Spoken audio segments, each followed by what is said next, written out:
The book of Numbers. This fourth book of the Bible carries forward the story of Israel after their exodus from slavery in Egypt. God had brought them to Mount Sinai, and he entered into a covenant with them there. And despite Israel's rebellion, God had graciously provided a way for Israel to live near his holy presence in the tabernacle. So the book of Numbers begins as Israel wraps up their 1-year stay at Mount Sinai, and they head out into the wilderness on their way to the land that God promised to Abraham.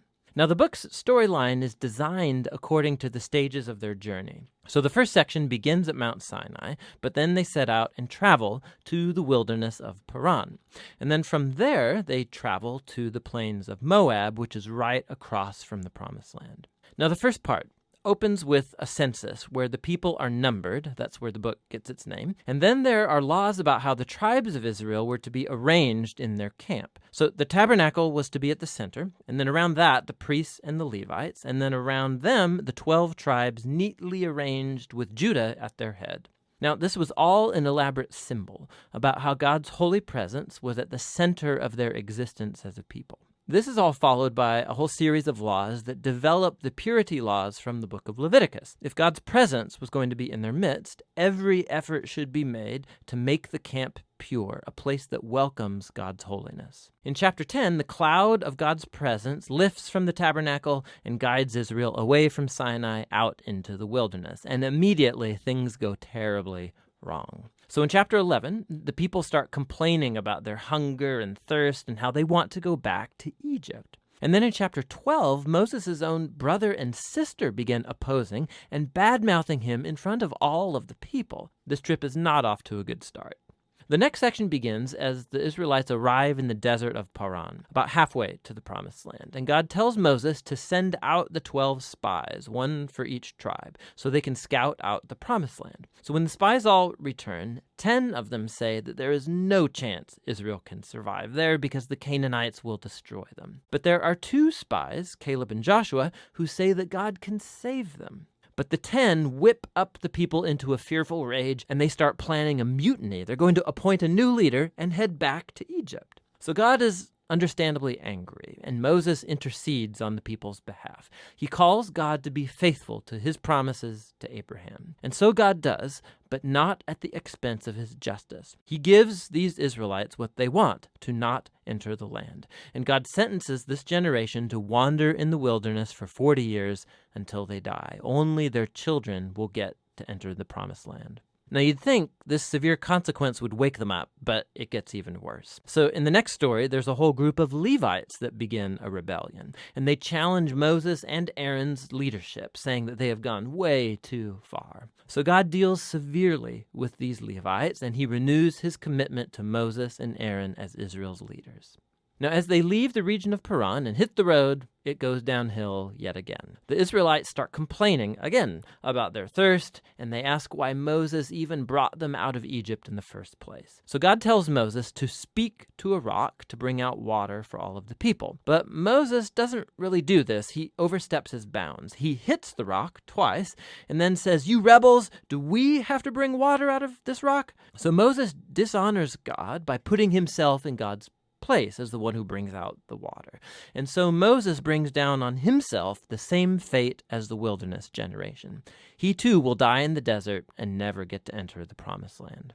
After this, the Israelites rebel yet again, and God brings a very strange judgment on them, venomous snakes to come and bite the people. And so Moses again intercedes on behalf of the people. And God tells Moses to do this, to make a bronze snake and to lift it up on a pole, so that whoever looks at this snake would be healed of the poisonous snake bite. It's a very strange symbol, but it speaks to the challenge that God has by being faithful to his covenant. He's right to bring justice on the Israelites' evil and sin. But even God's justice gets transformed into a source of life for those who will look to God for healing. From here, the people head into the plains of Moab, and the first main part of the section focuses on the strange figure of Balaam. So the king of Moab is freaked out at this huge group of people traveling through his territory. So he hires a pagan sorcerer, Balaam, to pronounce curses on Israel. And 3 different times, Balaam finds that he cannot curse them. He can utter only blessing upon Israel. Remember God's promise to Abraham from Genesis 12. So not only can Balaam not curse Israel, but God actually gives him a vision about a future Israelite king who will one day bring God's justice to all of the nations. This vision recalls Jacob's promise to Judah in Genesis chapter 49. Now, it's worth stopping to reflect on the flow of the book so far. The rebellion stories in the wilderness, they just heap up on one another, getting worse and worse. And while God does bring partial acts of judgment on Israel, he's also kept showing mercy, providing food and water along the way. And so the Balaam story, it shows God's grace in bright colors. Because here's Israel. They're down in the camp, grumbling and rebelling. But up in the hills, unbeknownst to them, God is protecting and even blessing them. And it's this contrast between Israel's rebellion and God's faithfulness in the wilderness. That's what made these stories so important for later generations of Israel. So the wilderness stories are retold time and again by later biblical prophets and poets, and even by the apostles in the New Testament. And these stories always serve as a warning that while God will remain faithful to his covenant promises, he will also allow his people to walk away in rebellion and face the consequences. After this, the rest of the book focuses on the children of the wilderness generation, and they begin preparing to inherit the promised land. They take another census of the new generation, then they go on and win a number of battles with the people groups around them, and then a few tribes even begin to settle in the promised land. So the book ends with the new generation poised to enter into the land, and Moses is about to deliver his final words of wisdom and warning. But for now, that's what the book of Numbers is all about. Numbers 1. The Lord spoke to Moses in the wilderness of Sinai in the tent of meeting on the 1st day of the 2nd month in the 2nd year after they had come out of the land of Egypt, saying, Take a census of all the congregation of the people of Israel, by clans, by fathers' houses, according to the number of names every male, head by head. From 20 years old and upward, all in Israel who are able to go to war, you and Aaron shall list them company by company. And there shall be with you a man from each tribe, each man being the head of the house of his fathers. And these are the names of the men who shall assist you. From Reuben, Elizur the son of Shadeer. From Simeon, Shelumiel the son of Zurishaddai. From Judah, Nahshon the son of Amminadab. From Issachar, Nathanael the son of Zuar. From Zebulun, Eliab the son of Helon. From the sons of Joseph, from Ephraim, Elishama the son of Ammihud. And from Manasseh, Gamaliel the son of Pedazur. From Benjamin, Abidan the son of Gideoni. From Dan, Ahiezer the son of Ammishaddai. From Asher, Pagiel the son of Ochran. From Gad, Eliasaph the son of Deuel. From Naphtali, Ahira the son of Enan. These were the ones chosen from the congregation, the chiefs of their ancestral tribes, the heads of the clans of Israel. Moses and Aaron took these men who had been named, and on the 1st day of the 2nd month they assembled the whole congregation together, who registered themselves by clans, by fathers' houses, according to the number of names from 20 years old and upward, head by head, as the Lord commanded Moses. So he listed them in the wilderness of Sinai. The people of Reuben, Israel's firstborn, their generations by their clans, by their fathers' houses, according to the number of names, head by head, every male from 20 years old and upward, all who were able to go to war. Those listed of the tribe of Reuben were 46,500.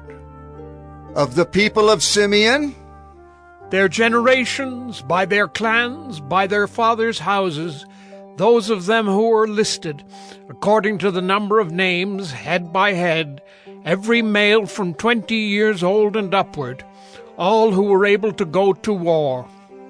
Those listed of the tribe of Simeon were 59,300. Of the people of Gad, Their generations, by their clans, by their fathers' houses, according to the number of the names from 20 years old and upward, all who were able to go to war. Those listed of the tribe of Gad were 45,650. of the people of Judah, Their generations, by their clans, by their fathers' houses, according to the number of names, from 20 years old and upward, every man able to go to war. Those listed of the tribe of Judah were 74,600. of the people of Issachar, Their generations, by their clans, by their fathers' houses, according to the number of names, from 20 years old and upward, every man able to go to war. Those listed of the tribe of Issachar were 54,400. of the people of Zebulun, Their generations, by their clans, by their fathers' houses, according to the number of names, from 20 years old and upward, every man able to go to war. Those listed of the tribe of Zebulun were 57,400. of the people of Joseph, namely of the people of Ephraim, Their generations, by their clans, by their fathers' houses, according to the number of names, from 20 years old and upward, every man able to go to war. Those listed of the tribe of Ephraim were 40,500.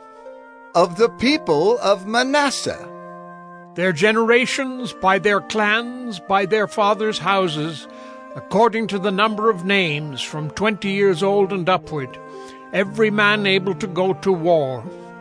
Those listed of the tribe of Manasseh were 32,200. of the people of Benjamin, Their generations, by their clans, by their fathers' houses, according to the number of names, from 20 years old and upward, every man able to go to war. Those listed of the tribe of Benjamin were 35,400. of the people of Dan, Their generations, by their clans, by their fathers' houses, according to the number of names, from 20 years old and upward, every man able to go to war. Those listed of the tribe of Dan were 62,700. of the people of Asher, Their generations, by their clans, by their fathers' houses, according to the number of names, from 20 years old and upward, every man able to go to war. Those listed of the tribe of Asher were 41,500. of the people of Naphtali, Their generations, by their clans, by their fathers' houses, according to the number of names, from 20 years old and upward, every man able to go to war. Those listed of the tribe of Naphtali were 53,400.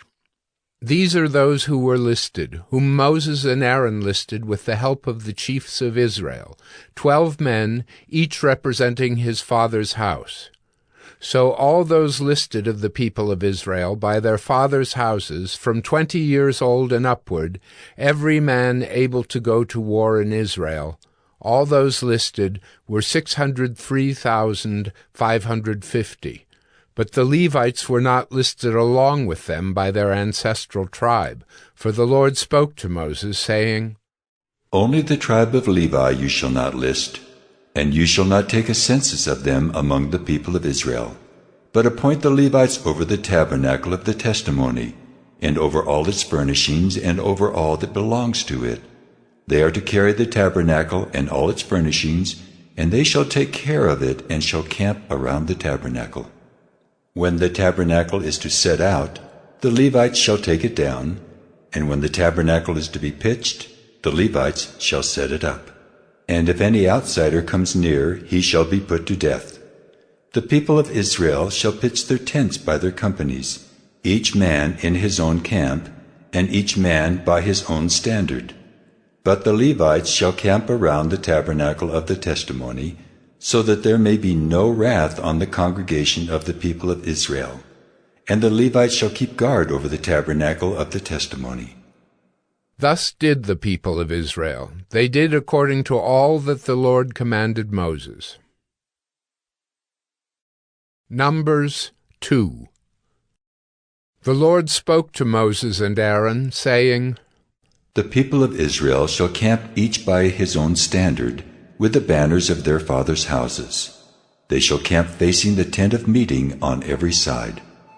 Those to camp on the east side toward the sunrise shall be of the standard of the camp of Judah, by their companies, the chief of the people of Judah being Nahshon, the son of Amminadab. His company as listed being 74,600. Those to camp next to him shall be the tribe of Issachar. The chief of the people of Issachar being Nethanel, the son of Zur. His company is listed being 54,400. Then the tribe of Zebulun. The chief of the people of Zebulun being Eliab, the son of Helon. His company is listed being 57,400. All those listed of the camp of Judah by their companies were 186,400. They shall set out first on the march. On the south side shall be the standard of the camp of Reuben by their companies. The chief of the people of Reuben being Elizur, the son of Shedeur. His company as listed being 46,500. And those to camp next to him shall be the tribe of Simeon. The chief of the people of Simeon being Shelumiel, the son of Zurishaddai. His company is listed being 59,300. Then the tribe of Gad. The chief of the people of Gad being Eliasaph, the son of Reuel. His company is listed being 45,650. All those listed of the camp of Reuben by their companies were 151,450. They shall set out second. Then the tent of meeting shall set out, with the camp of the Levites in the midst of the camps. As they camp, so shall they set out, each in position, standard by standard. On the west side shall be the standard of the camp of Ephraim by their companies. The chief of the people of Ephraim being Elishama, the son of Ammihud. His company is listed being 40,500. And next to him shall be the tribe of Manasseh, the chief of the people of Manasseh being Gamaliel, the son of Pedazur. His company is listed being 32,200. Then the tribe of Benjamin. The chief of the people of Benjamin being Abidan, the son of Gideoni. His company is listed being 35,400. All those listed of the camp of Ephraim by their companies were 108,100. They shall set out third on the march. On the north side shall be the standard of the camp of Dan by their companies. The chief of the people of Dan being Ahiezer, the son of Ammishaddai. His company is listed being 62,700. And those to camp next to him shall be the tribe of Asher. The chief of the people of Asher being Pagiel, the son of Acharon. His company is listed being 41,500. Then the tribe of Naphtali. The chief of the people of Naphtali being Ahira, the son of Enan. His company is listed being 53,400. All those listed of the camp of Dan were 157,600. They shall set out last, standard by standard. These are the people of Israel as listed by their fathers' houses. All those listed in the camps by their companies were 603,550. But the Levites were not listed among the people of Israel, as the Lord commanded Moses.